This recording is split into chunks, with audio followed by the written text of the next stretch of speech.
Hello class, my name is Mauricio, and today I'm going to be talking about two prompts.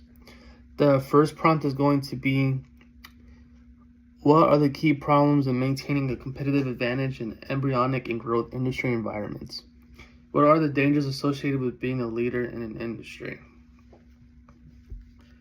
Now, for any company or just any industry in general that's going to have like these types of problems, when we're trying to have like a competitive advantage in these environments, I would definitely say rivalry between the companies in the same space can create issues because it's really hard to convince some people to go with a specific company versus another one.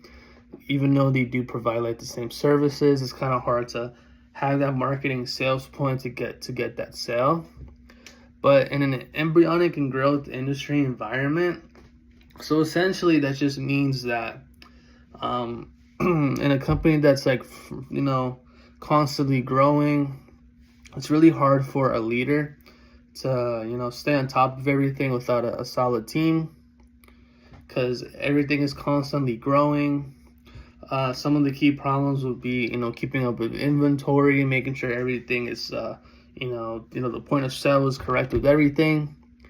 But at the same time, being a leader in these types of environments is kind of scary because you never know what comes next. You never know if someone can have a fallout in your team and it just completely destroys everything. So that's why it's really like a main problem. Always keeping a competitive advantage, because not everything is linear. So a lot of things are up and down, especially with being a leader in the industry, in the embryonic and growth industry, because things are always changing. You always have to adapt, and you never know, someone can just jump ship on your team. So I feel like that's like some of the dangers that are associated with being a leader in that type of industry. Now, the next prompt is going to be, discuss how companies can use product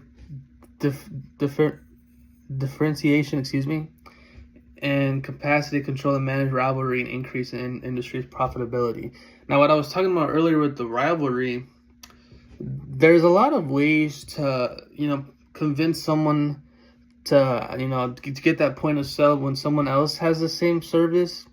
It's just mainly just due to the fact that it's all going to be marketing. It's all going to be explaining the full benefits of why you should go with us versus someone else.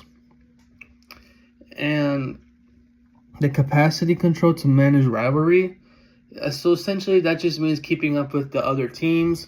Like, for example, like in my job, I'm a leasing consultant. So part of my job is doing market surveys and interacting with other apartment complexes to see how better we can do without poaching or taking advantage of them.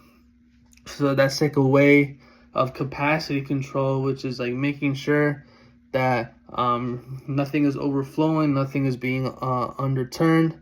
You would have to just stay in contact with other companies that provide the same service, so you can make sure that you know what to do to increase the profitability. Thank you for listening.